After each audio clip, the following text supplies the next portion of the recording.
So here we go with the 7th entry in this iconic series. And after the highlight of the 6th entry, can this one keep up the fun pace?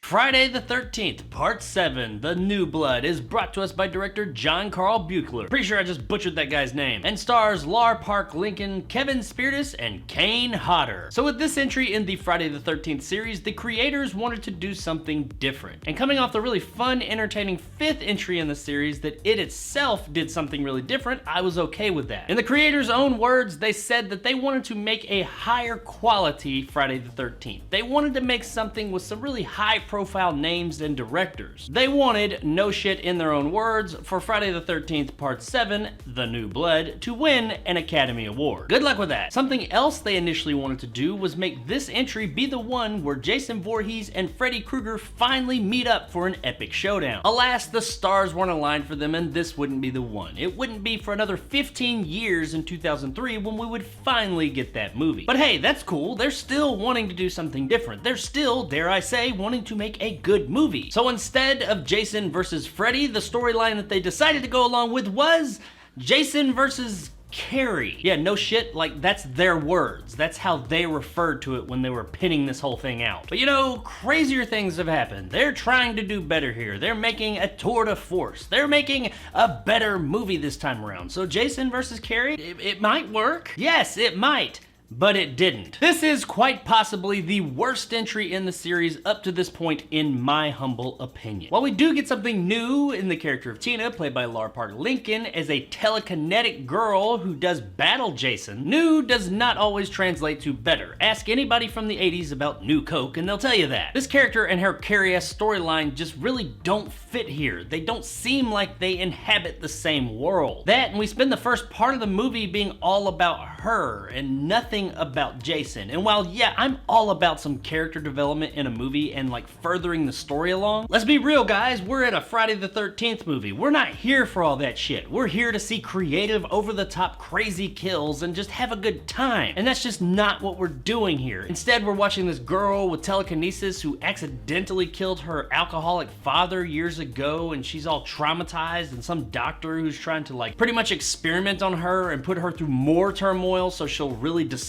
these powers, so I guess he can, I don't know, write a book or make some money on it or something. And then she accidentally resurrects Jason from the lake. We don't really know why. She just goes and stands there, stares at the lake, and like does like a mean face for a bit, and then he pops back to life and comes up to the surface. She freaks the fuck out, nobody believes her, and Jason goes and kills some people. Now I'd be okay with that, but we spend so much time in the beginning of this movie going over this really mundane, boring fucking story that has nothing to do with Jason that by that point I'm just like, okay, finally, he's here. Go do some shit, make this entertaining, this is what I've been waiting for. Or so I thought, because when Jason gets out, yeah, he goes and does his Jason thing, but it's not really much better at that point. The kills in this movie are all fairly uninspired and not really that entertaining. There's just not much going on. There is one kill that is pretty fucking epic. I will give the movie that. It's the iconic sleeping bag kill, but beyond that one kill that did bring a smile to my face, all the other ones are pretty boring, lackluster, and very devoid of blood. Now on the blood thing, originally this movie was much more violent, much more gruesome, but they cut out a whole lot of stuff to avoid an X rating per usual for the Friday the 13th series. However, they ended up cutting so much out of this movie, it's almost totally devoid of blood. There's just not much gore here. And while blood and gore is not everything, when it comes to a Friday the 13th movie, that is one of the things we're here to see. We want to see over-the-top, crazy, insane kills. And while the narrative and the characters are just dumb as hell and not entertaining at all, if they had at least had those over-the-top, crazy, just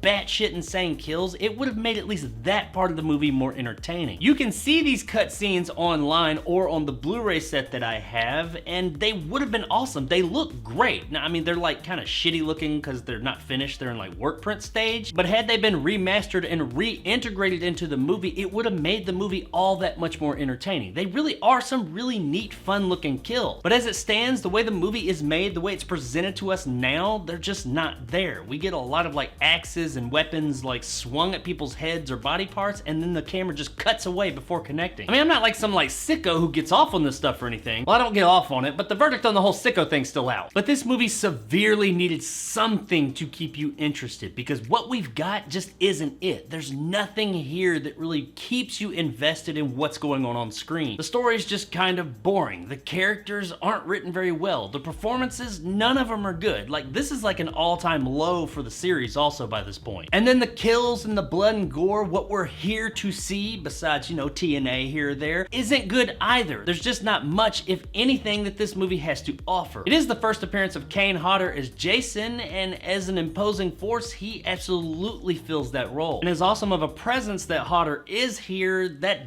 doesn't come anywhere near to saving the film. Guys, Friday the 13th Part 7, The New Blood just isn't a very good movie. I don't go into my Friday the 13th movies expecting a tour de force in storytelling. I just want to have fun, but this movie just doesn't have much fun to be had. There's the sleeping bag part, I will give it that. That part, it's really fun, but that's not quite enough to save the entire movie. It suffers from a ho-hum, boring story, uninteresting characters, bad performances, and a severe lack of blood and guts that we've come to expect from a Friday the 13th flick. Back when I reviewed Part 5, A New Beginning, I said that it was probably the worst entry in the series to that point. Well, now that dubious mantle has been claimed by Part 7. Beyond the aforementioned sleeping bag scene and Kane Hodder's presence, there's nothing here. Though I will say it is just barely saved from being an absolute dumpster fire, but if you want to check this one out, say you're doing a marathon of the Friday the 13th series or something, at best check it out on USA Up All Night. It's not worth it! Hi, I'm Gilbert Godfrey. Hi, it's Miranda on USA.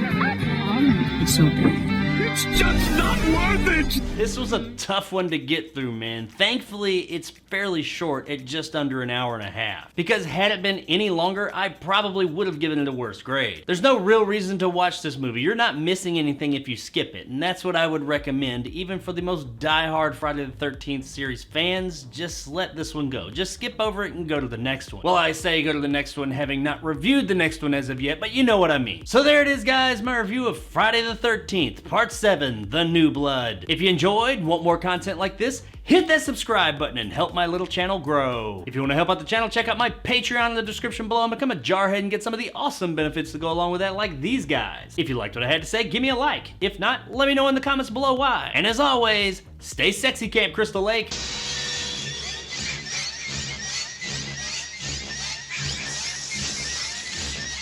Now, as I said, all the extended original scenes of violence from this movie you can easily find online or on the Blu-ray discs. And I do suggest checking those out, because had they been inserted into the movie would have been that much better. It would have at least been that kind of kooky, over-the-top bloody fun. One of those said scenes actually applies to the best scene in the entire movie, and that is the sleeping bag kill. In the movie, we see Jason whack this sleeping bag with the girl in it up against a tree like once, I think. In the deleted scene, it's like 4 or 5 times. The absurdity and brutality of him just beating the shit out of this tree with this human body inside of a bag is just great, man. I just wanted more of that. It would have made the movie so much better. This is kind of making me sound like a psychopath. Oh well, is what it is.